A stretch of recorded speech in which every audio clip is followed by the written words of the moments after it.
Okay, I'm gonna get in the way as little as I can.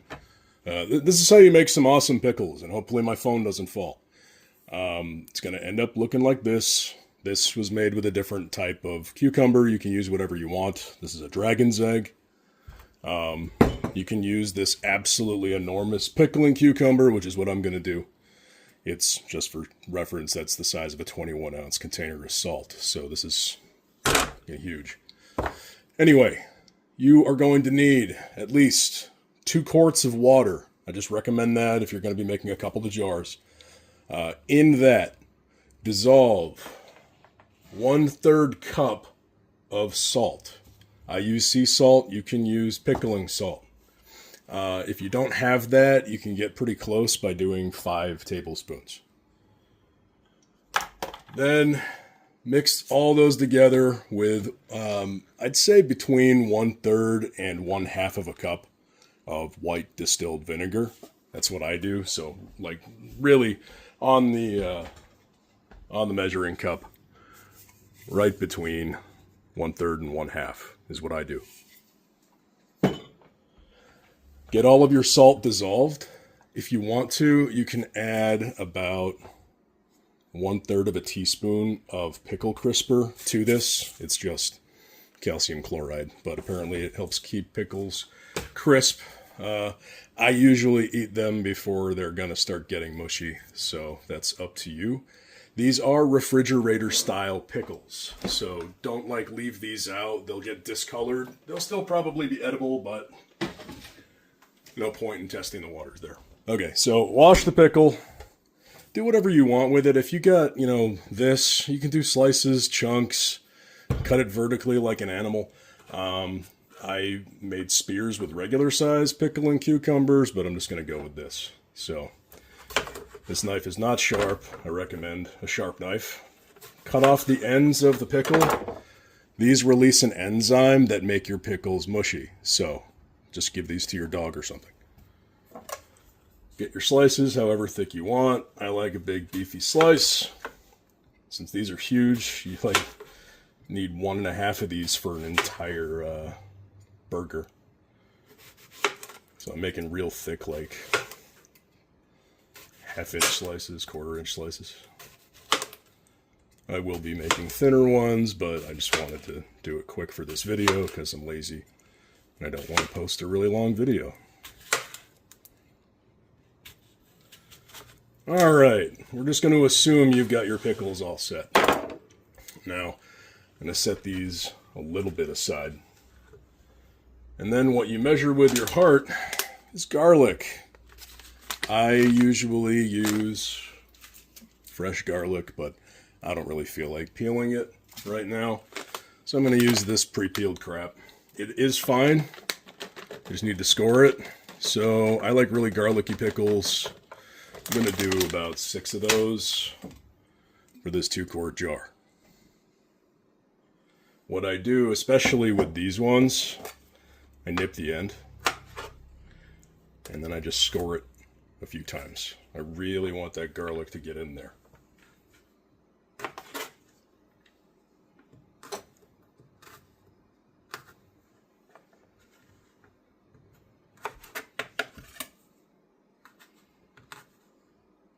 Can already smell the garlic, so I know I'm doing it right.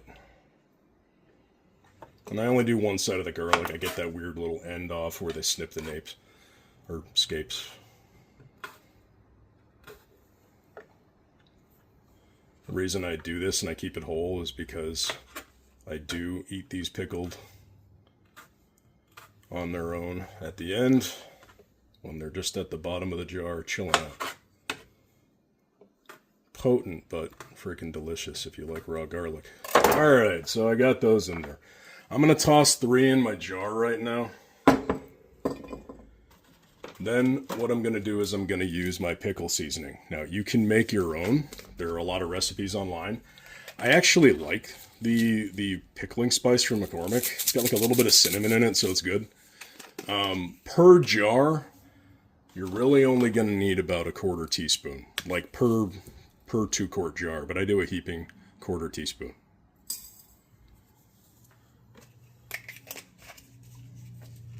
then just like with the garlic, you measure the dill with your heart. So get that open. There's no harm in leaving the ends here, but I usually like to take them off. And actually, I'm going to toss that in another jar. Keep in mind, I am going to add more dill, so I'm just putting that at the bottom right now. Once you have that, I like adding ginger to my pickles.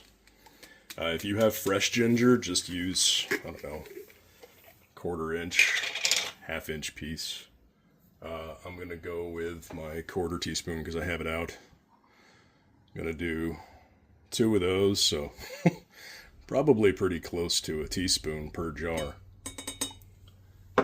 And then I do a little bit of my brine at this point because I really want to mix those spices up.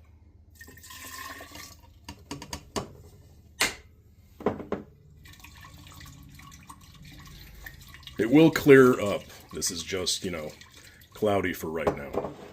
Then you start layering your pickles. These are huge, so I recommend getting these as close together as you can, especially when they're slices like that. It won't even fit in the jar. That's awesome. Okay. You know, don't be afraid to really get in there and line the wall with these like this. You know, that was a bad example. Jesus, that is awesome. How thick that is. All right. Get a frickin' spoon if you need to. You want to get as many pieces of cucumber in the jar as you can. And this is a pain in the ass. Not nearly as bad when you have normal sized cucumber slices or spears. Spears are pretty easy to get in there, actually. Okay, so you get the point. Stack these. This is going to be a big one too. Holy crap. That's amazing. All right, you get the idea. At that point is when I add the rest of my dill. And then the rest of my garlic right in here. And then I stack this all the way to the top. Again, really make sure you're squeezing these in there, because otherwise they're going to start to float. And the top ones might not get as much brine as you want. Plus, as you pack these down, they're really going to wedge into that jar. So, I don't have enough in here right now. I am going to slice up another cucumber. But you see what I'm doing. So, just do that. And then you fill the jar up until about here. Now, the cucumbers are going to release some of their own liquid. So don't fill it all the way up.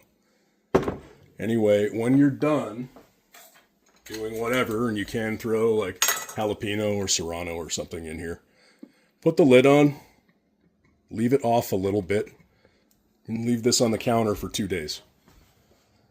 Slices are probably going to be done at the 2-day mark because they're sliced so thin. Then you toss them in the fridge for whenever. Apparently they keep for like 6 months. During the process, like once a day, I come up and I shake the jar to make sure the brine really gets everywhere.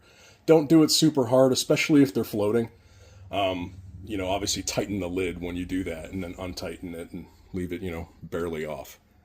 And that's it. You're going to end up with really garlicky, awesome pickles.